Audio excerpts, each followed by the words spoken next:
大家好，話說上年4月咧，我就行咗呢個鳳徑全走啦。咁今次呢條片咧，我就同大家講下行鳳徑全走有咩要準備同埋有咩要注意噶啦。首先講裝備先，裝備我就盡量喺唔使咁多錢嘅情況下，盡量輕量噶啦。袋咧我就用呢個 Monty Equipment 嘅 Fast-Zip 37 Lit 輕量 backpack， 佢個背負系統就唔會有我之前露營用開嗰個 Osprey 咁好噶啦。但係佢好輕啊，得550 lit，而且佢中間可以打開嘅，方便攞嘢出嚟啊，爽啊！同埋賣300幾400幾蚊，同 L 夠升啊！而至於帳篷咧，我就用呢個 Captain Stack 嘅 UA40噶啦，不嬲都用開佢噶啦。不過我今次全走咧就冇帶佢個外帳，淨係帶佢個內帳啫，所以成個營就大概1公斤左右啦。而點解會揀4月行就係咁解啦，冇咁凍就唔使帶咁多嘢啊嘛。跟住到 Sleeping System 我就成套講啦。C2 Summit 嘅睡枕同埋枕頭，再加埋呢個 Reaco Moonlight 7嘅睡袋，呢啲我之前露營裝備片已經講過噶啦，有興趣可以去睇翻我條片。我呢個睡袋嘅舒適溫度就12度，因為每個人對舒適溫度嘅定義都唔同，啱我嘅未必啱你嘅，所以你去之前咧就試下用下先啦。如果你唔知幾多度睡袋啱你嘅話，你咪着多件 heattech 啊，帶多個保暖氈咯，都 good 噶。跟住講 Cooking System 咧，我就用高山氣呢個 set 啊。呢個係 Soto 嘅高山氣爐頭啊，攤佢細細地幾方便帶。而至於帶埋個 Slow Heat 杯咧，呢隻鈦杯咧就可以煲埋水飲，跟住煮脫水飯食啊嘛。不過其實高山氣其實有啲重嘅，所以如果你想輕啲嘅話，可以試下用酒精爐嘅。另外就當然唔少得水袋啦，我帶咗2 Lit 嘅水袋同埋 filter 就可以幫你唔使孭咁多水，喺啲長時間都冇補給嘅位可以 fill 水用，輕鬆好多。照明系統咧就用咗 Black Diamond 嘅頭燈，同埋帶多咗2盞燈 Mansbell 同埋 Gentos 嘅，帶勁多燈啊，怕黑啊。至於補給咧，我就帶咗美西嘅脫水飯，幾好食噶，夠方便啊。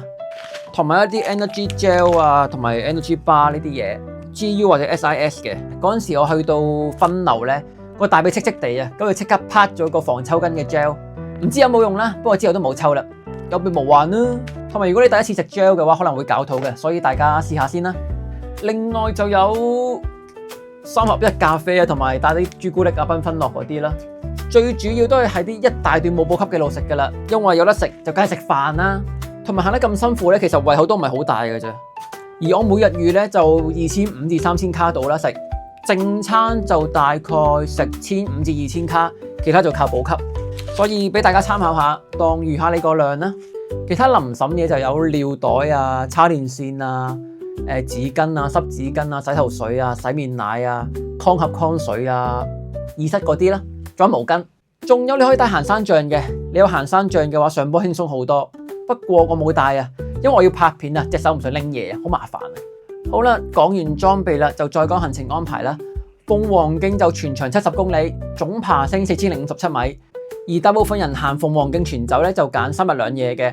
有啲人想超啲就4日3夜，而我咧就想取下自己先2日1夜嘅啫。咁我就跟3日2夜嘅路線安排嚟同大家講下有咩要注意噶啦。第1日嘅路線咧就由梅窩出發，行到去昂坪營地，啱啱好完成鳳徑嘅1至3段。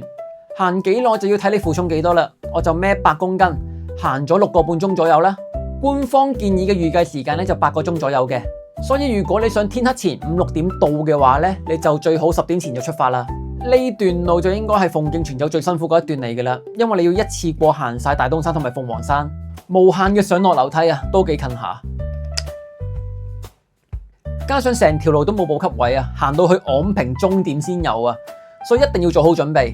我就建議帶2.5 Lit 水以上嘅，1 Lit 就打大東山，1.5 Lit 就打鳳凰山。我就帶咗1.5 Lit 行2座山啊，接近渴死級數啊。同埋而家8公里個公廁起好咗啦。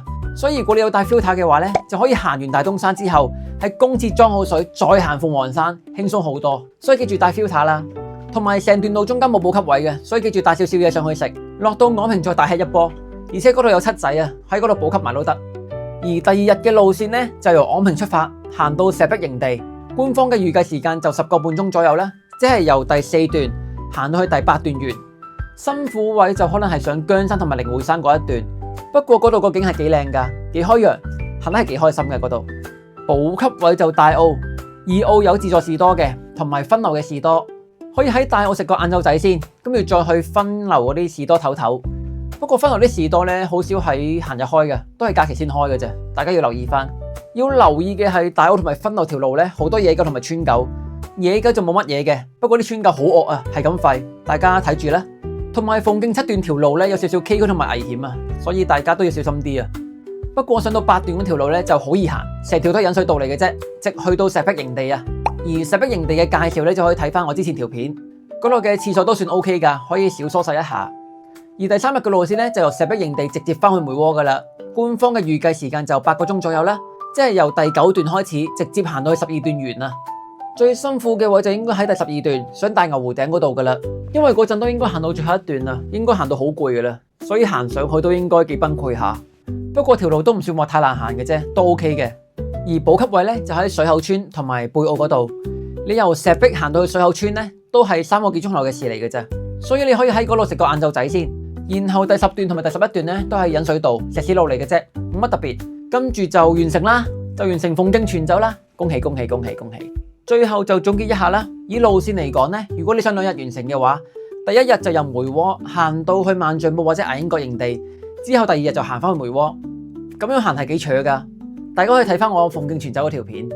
而如果你想3日完成嘅話咧，第1日就由梅窩行到去昂坪，而第2日咧就由昂坪行到去石壁營地，而第3日就由石壁營地行翻去梅窩。